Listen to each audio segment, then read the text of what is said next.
Este é o fim da conduta do regime, porque, você sabe, Xi Jinping, ele não pode parecer estar cedendo aos Estados Unidos da América. Ele configurou o sistema político chinês de forma que seja hostil. Além disso, como ele afirmou que a China superou os Estados Unidos da América, não pode parecer dependente do comércio com os americanos, muito menos que está cedendo à pressão deles ao dialogar. Eu sei que a China está indo muito mal agora. Acabei de ver relatórios sendo divulgados e não quero o mesmo para a China. Eu gosto muito do presidente, mas eles estão sendo absolutamente massacrados na China. As fábricas chinesas estão fechando porque não estamos aceitando seus produtos, a menos que sejam justos conosco. O primeiro comando da capital está em pânico. Empresas chinesas estão falindo, trabalhadores perdendo empregos e a economia do país enfrenta uma depressão. Xi Jinping está agora preocupado, porque sabe que o único motivo pelo qual o povo chinês suporta as políticas draconianas do primeiro comando da capital é por causa do crescimento econômico. Se Xi Jinping não cumprir suas promessas, os cidadãos chineses podem se rebelar e removê-lo do poder. O presidente disse que agora é a hora de atingir a China com essas tarifas, dado que a economia está em uma posição enfraquecida. Como você avaliaria a economia chinesa agora e qual é o impacto de uma tarifa de 145% sobre os produtos chineses que entram nos Estados Unidos da América, Gordon? Não está crescendo no ritmo de 5,4% que eles relataram para o Q1. A China provavelmente está em uma espiral deflacionária, como indicam os dados de preços de fevereiro e março. Estamos vendo indicadores subjacentes que apontam para a contração, incluindo os recibos fiscais que caíram 3,5% no trimestre. Isso é incompatível com um crescimento sólido. E se a China não está se contraindo agora de alguma forma, estará se contraindo muito em breve. Então, quando você fala sobre uma tarifa geral de 145% sobre os produtos chineses, isso realmente significa que muitas fábricas não vão vender nada para os Estados Unidos da América, o que explica por que algumas fábricas já fecharam e outras estão reduzindo seus navios. Logo após o massacre da Praça Tiananmen de 1989, que segundo o primeiro comando da capital não aconteceu, o governo comunista fez um acordo não oficial com o público. O governo proporcionaria um rápido crescimento econômico e, consequentemente, melhores padrões de vida para os chineses. Em troca, o público não se importaria com o poder excessivo do primeiro comando da capital sobre os direitos individuais. É uma troca que os cidadãos chineses fizeram, embora provavelmente não seja uma que muitos de nós faríamos. Olhando para a história da China, é possível entender o motivo deles agirem assim. Nos últimos 2000 anos, a China sofreu milhares de fomes e cada uma delas matou milhões de pessoas.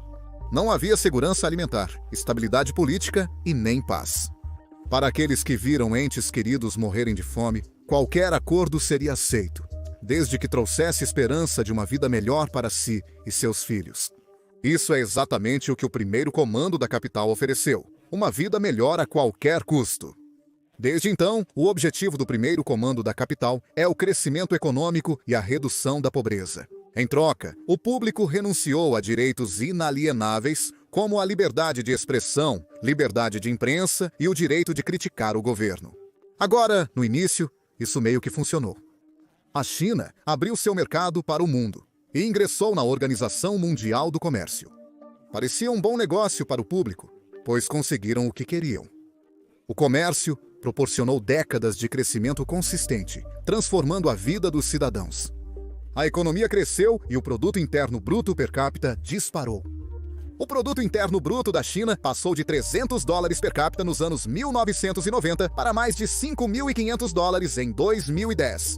Em questão de 2 décadas, a riqueza média dos cidadãos cresceu 20 vezes.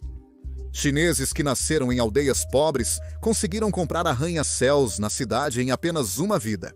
Eles passaram de não ter nada para ter acesso à eletricidade, aviões, carros, geladeiras e muito mais. Se você é um cidadão chinês com padrões de vida em rápida melhoria, está disposto a fazer compromissos com o excesso de alcance do governo. O único problema aqui é que, se esse crescimento parar, as pessoas começam a se perguntar se a troca vale a pena ou não. Más notícias para Xi Jinping. É justamente isso que ocorre no momento. Xi Jinping começou uma briga por causa de seu ego e é uma briga que não é boa para a economia chinesa. O primeiro comando da capital publicou recentemente os dados econômicos da China para o primeiro trimestre. Segundo dados do primeiro comando da capital, a economia chinesa cresceu 5,4%. Porém, esse número perde o sentido quando analisamos mais profundamente. Se estivéssemos calculando o crescimento econômico dos Estados Unidos, somaríamos o crescimento econômico de todos os estados. Crescimento populacional do Texas, Nova York e Califórnia. Fazemos isso para cada estado, somamos tudo e obtemos o crescimento econômico do país. O contrário também é possível. O crescimento econômico dos estados pode ser comparado com o crescimento econômico do país, divulgado pelo governo, para verificar se são consistentes. Na China, os números não somam exatamente, pois, independentemente dos dados secundários que apoiam o número compartilhado pelo Partido Comunista Chinês, os dados simplesmente não batem. Já falamos sobre como o Produto Interno Bruto, o índice de preços ao consumidor, está diminuindo. Falamos sobre como a receita fiscal chinesa está diminuindo, enquanto o Partido Comunista Chinês afirma que o Produto Interno Bruto chinês está crescendo. Hoje, abordaremos uma das métricas prediletas da mídia estatal da China. Sempre que os Estados Unidos da América publicam dados econômicos, a mídia chinesa gosta de apontar que o consumo de eletricidade está diminuindo, sugerindo que o governo americano está mentindo sobre o crescimento econômico. Eles argumentam que nenhuma economia no mundo pode crescer sem aumentar o consumo de eletricidade. Enquanto isso, eles esquecem que empresas como o Google podem funcionar com eletricidade 24/7. Mas, se ganharem mais dinheiro, não consumirão mais eletricidade. Os computadores e servidores só funcionam 24 horas por dia. Não há mais horas. O Google não consumirá mais eletricidade apenas por estar aumentando seus lucros. Mas, novamente, a mídia estatal chinesa não se preocupa tanto com fatos. Aqui, quero usar a própria lógica deles contra eles. Porque na China, no primeiro trimestre, o consumo de eletricidade chinês caiu, enquanto o primeiro comando da capital afirma que o Produto Interno Bruto está crescendo. A mídia chinesa evita falar sobre o consumo de eletricidade desde a divulgação desses dados. Eles não desejam que o povo chinês aplique sua própria lógica aos números, assim como fez o presidente taiwanês aqui. Recentemente, a República Popular da China, nosso vizinho, comemorou seu 75º aniversário em 1º de outubro. Em poucos dias, a República da China celebrará seu 113º aniversário. Do ponto de vista da idade, a República Popular da China absolutamente não pode ser a pátria do povo chinês. Ao contrário, são os chineses que podem ser o povo das 75 anos. O que vocês acham? De qualquer forma, voltando à economia chinesa, o problema para Xi é que a economia da China depende muito dos Estados Unidos da América, mas ele não pode dizer isso publicamente. Todo esse tempo, ele tem dito ao povo chinês que a China é autossuficiente, é um país rico e não depende de mais ninguém, especialmente dos Estados Unidos. Desde o início da guerra comercial, ele insiste na mídia estatal, propaganda do primeiro comando da capital, que a China não negociará com os Estados Unidos da América a menos que retirem todas as tarifas. É aqui que ele enfrenta seu primeiro problema. Porque a economia está em queda, outros países estão negociando com os Estados Unidos, então a China meio que tem que negociar. Caso contrário, não terá a menor chance. É exatamente por isso que a China já começou a se curvar, piscar ou negociar. Chame do que quiser. Primeiro, eles removeram as tarifas sobre os produtos dos Estados Unidos da América que estavam sendo importados para a China. Cobrimos isso recentemente, mas aqui estão os detalhes. Rumores sugerem que a China pondera remover as tarifas retaliatórias sobre produtos americanos. Aqui estão os 30 principais produtos que poderiam ser excluídos por valor. A exclusão cobriria mais de 46 bilhões de dólares em importações e pelo menos 28% das importações da China dos Estados Unidos. Observando a imagem, vemos vários itens relacionados a aviões e semicondutores. A China realiza muitas exportações para países além dos Estados Unidos. Porém, muitas dessas exportações dependem de chips semicondutores produzidos nos Estados Unidos da América. Isso significa que se a China não tivesse removido as tarifas sobre os semicondutores dos Estados Unidos da América, as empresas que os usam teriam suas margens diminuídas. Isso indica que eles estão com menor receita e realizando mais demissões. E é por isso que a China teve que remover as tarifas desses bens anunciados. Até os chineses começaram a se manifestar, afirmando que o Partido Comunista Chinês trava uma guerra comercial prejudicial ao povo chinês. Eles querem parecer o homem forte, enquanto atiram no próprio pé. China e Estados Unidos da América retomaram recentemente a guerra comercial. Os Estados Unidos da América anunciam aumento de tarifas e o primeiro comando da capital afirma que lutará até o fim. Soa forte e corajoso, mas reflita, quem de fato sofre com isso? Não são os oficiais ou os ricos, somos nós, o povo. Olhe para a vida agora. Os preços sobem a cada ano. Ovos, carne e frutas estão caros, especialmente as frutas. Os jovens não conseguem encontrar empregos. Após a formatura, eles ficam desempregados. Demissões na internet, fechamento de fábricas e pequenos negócios. Mas o Partido Comunista Chinês não pensa em como salvar a economia. Em vez disso, continuam reprimindo empresas privadas enquanto lutam contra os Estados Unidos da América na guerra tarifária, afirmando que é para proteger interesses nacionais. Mas quem é o país senão nós mesmos? Nossos empregos estão ameaçados enquanto falam de soberania e resistência. De que adianta? Os Estados Unidos da América elevam as tarifas e a China revida prontamente. Pode parecer um vai e vem, mas quem paga o real custo somos nós, o povo. Os pedidos de fábrica sumiram, o comércio exterior está caótico, há demissões de trabalhadores e fuga de chefes. Não há proteção para o sustento das pessoas. O primeiro comando da capital sempre diz que não causa problemas, mas agora está causando. Se o líder do país se importasse com as pessoas, ele se concentraria em melhorar nossas vidas, não apenas em fazer cara dura. Não há vencedores em uma guerra comercial, é sobre poder e sabedoria. Quando eles dizem que vão lutar até o fim, apostam no sustento das pessoas. No final, eles lutam e nós passamos fome. Não queremos nos envolver nisso nem pagar o preço da luta deles. Só desejamos um emprego estável, comida na mesa e uma vida tranquila. Agora, para parecer que não estão se curvando, é por isso que a China continua enfatizando que não está negociando com os Estados Unidos, enquanto temos evidências fotográficas de que eles estão, de fato, negociando. Como você pode ver na tela, esta é uma foto da delegação chinesa de alto nível esperando do lado de fora do prédio do Tesouro dos Estados Unidos da América durante uma negociação de um oficial de alto escalão. Agora, esses oficiais chineses realmente tentaram impedir o jornalista de tirar a foto e depois que perceberam que a foto foi tirada, tentaram forçar o jornalista a apagar essa foto. Infelizmente, isso é nos Estados Unidos. Então, essa é a notícia agora. O mais surpreendente é que nenhum veículo da grande mídia, como CNN Fox ou MSNBC, está abordando esse assunto. Eles estão aceitando as declarações chinesas como verdade, como se a China não tivesse o hábito de mentir. Já sabemos disso do coronavírus, da guerra comercial 1.0, da inteligência artificial, tudo o que a China tem o hábito de mentir. E ainda assim, continuamos acreditando no que dizem, ignorando evidências como esta. Agora, o primeiro comando da capital tem um orçamento anual de 30 bilhões para espalhar a propaganda do primeiro comando da capital. Para nós, é difícil superar a propaganda do primeiro comando da capital, porque na Business Basics não temos bilhões ou mesmo milhões de dólares. Por isso, precisamos da sua ajuda para combater a propaganda do primeiro comando da capital.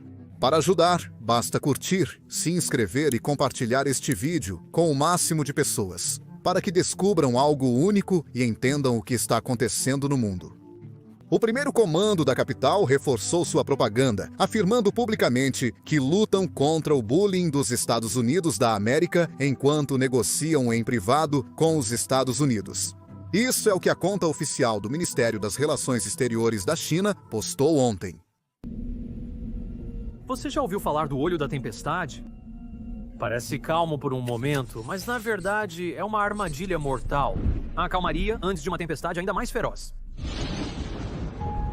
Os Estados Unidos da América desencadearam uma tempestade global de tarifas, visando a China e jogando um jogo de pausa de 90 dias com outras nações, forçando-as a restringir o comércio com os chineses.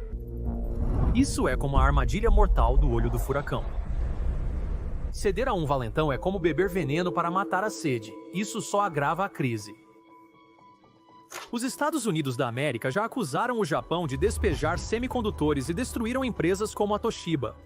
Posteriormente, pressionou o Japão a assinar o Acordo Plaza, levando a economia a décadas de crescimento fraco.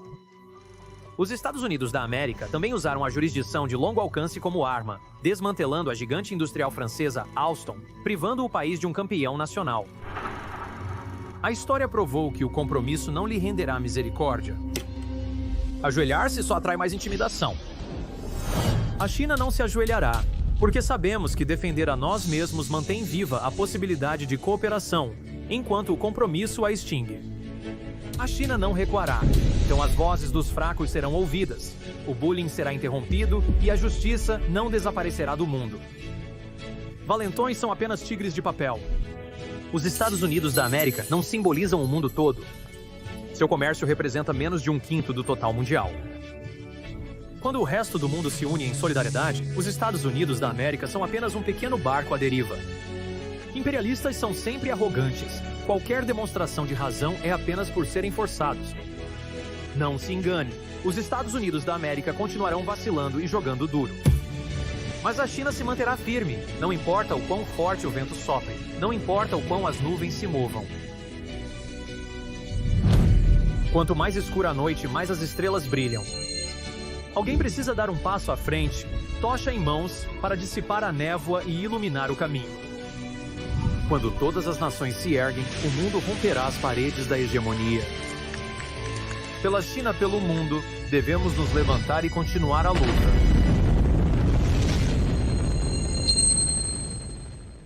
Vamos analisar isso, porque eu acho que merece uma olhada adequada, certo? A China acusa os Estados Unidos da América de serem inconsistentes. Vamos ver quem realmente está sendo inconsistente.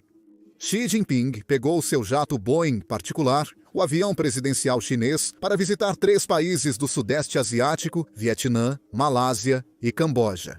Enquanto ele voava em seu luxuoso avião americano, ele proibiu as companhias aéreas chinesas de comprar da Boeing. Bem, como acabamos de cobrir anteriormente neste vídeo, Xi Jinping foi forçado a revogar essas proibições, porque as companhias aéreas não conseguem manter o avião que tinham e os aviões chineses simplesmente não são confiáveis. Basta olhar para este avião fabricado na China que está deitado no chão de uma fazenda.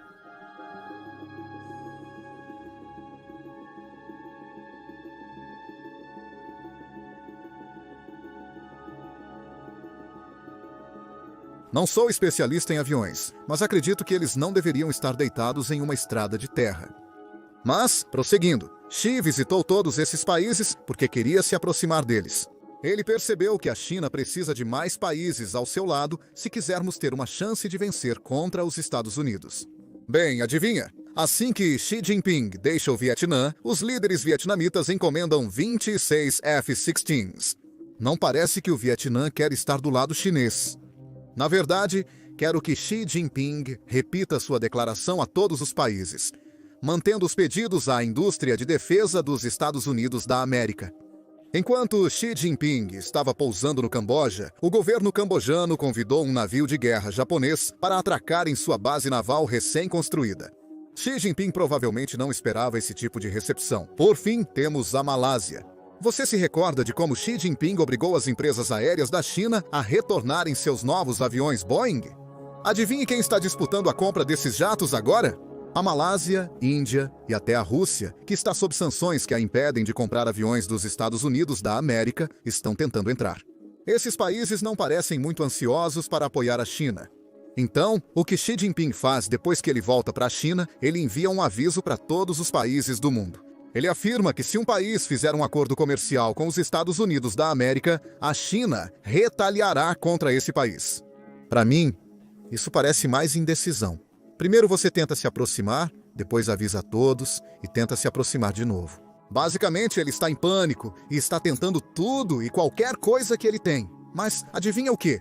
Os países não levam o aviso chinês a sério devido à proximidade da Índia de um acordo comercial com os Estados Unidos da América, Japão e Coreia do Sul. Parece que um desses 3 países será o primeiro acordo comercial a ser anunciado, servindo de modelo para os demais perceberem o que os Estados Unidos da América buscam. Isso levará a uma série de acordos comerciais visando isolar a China. Sean, me desculpe, você tem algum comentário sobre se algo poderia acontecer esta semana ou na próxima? Para um acordo, então você sabe, você disse ontem... Novamente, eu acho que estamos muito perto da Índia, e na Índia, de uma maneira engraçada, é mais fácil negociar com eles do que com muitos outros países, porque eles têm tarifas muito altas e muitas tarifas.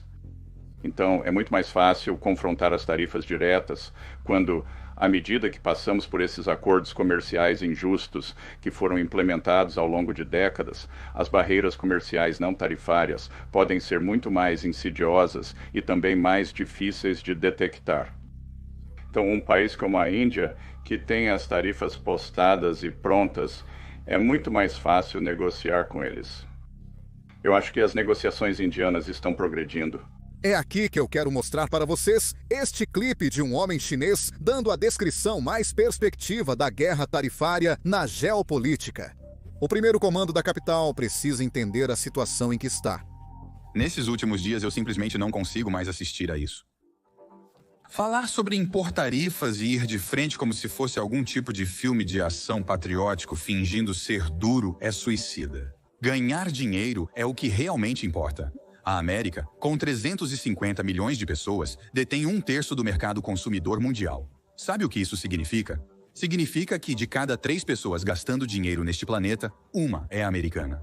A União Europeia inteira, com 450 milhões de pessoas, nem se aproxima do poder de compra da América. Nós, 1 bilhão e 400 milhões de pessoas, estamos suando e lutando para fabricar coisas, mas nosso poder de consumo é apenas 1/5 do dos Estados Unidos da América.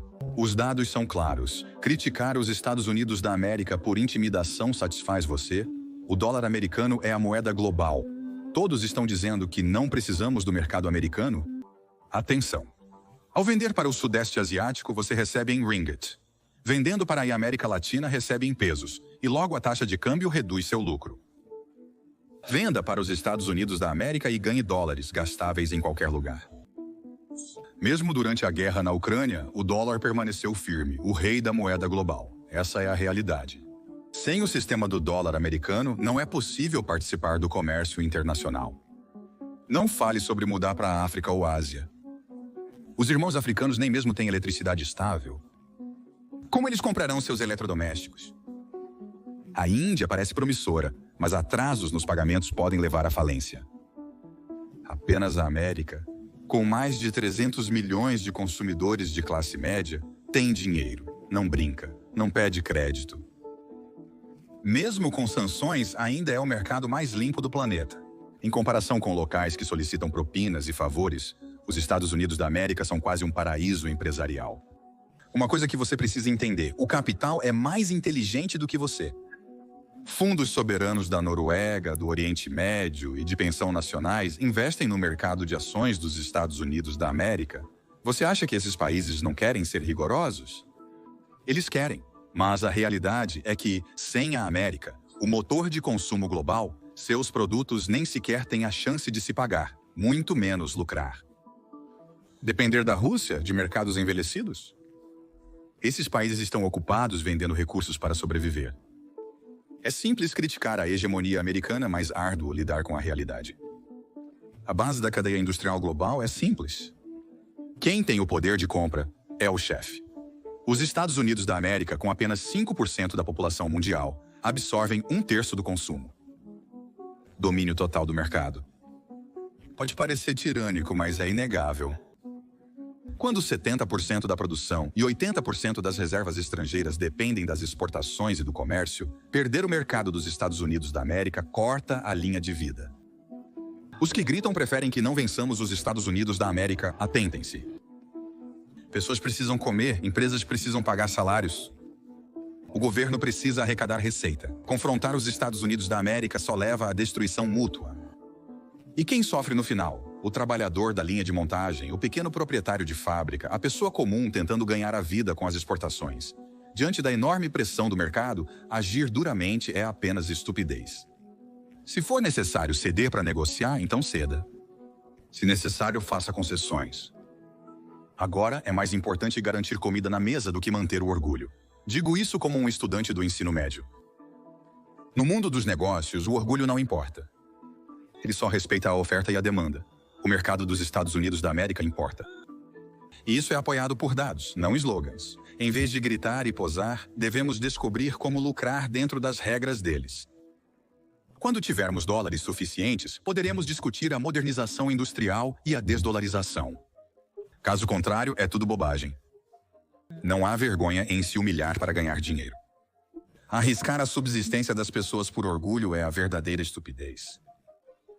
Na minha visão limitada, se submeter-se ajuda as pessoas a viverem melhor, então não há nada de errado em ganhar dinheiro assim.